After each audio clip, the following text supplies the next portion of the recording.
کھڑا ہوں ہمارے پرانے بزرگ پیکر ہیرا کے محمد استاد رحمٰ علامہ حافظ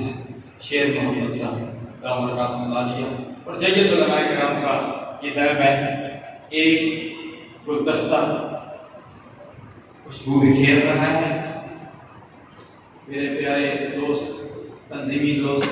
سابقہ صدر طبیعت علماء پاکستان سے لا کر مولانا محمد صدیق قادری صاحب کے صاحبزادہ قاری محمد بلال عطاری صاحب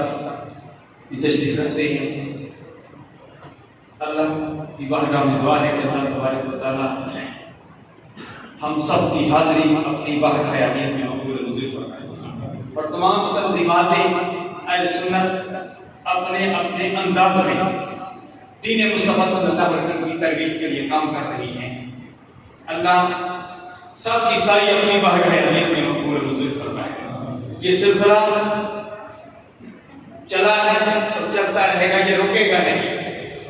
اگرچہ سرکار اقرار صلی اللہ علیہ وسلم کی مکی زندگی کو دیکھو، مکہ المکرمہ میں آپ کو کافروں کا سامنا تھا، کافروں نے ہر حوالے سے مخالفت کی، اور جب مدینہ طیبہ تشریف لائے تو آپ کو یہود و نصارہ اور منافقین کا سامنا تھا، لیکن سرکار اقرار صلی اللہ علیہ وسلم نے استقامت سے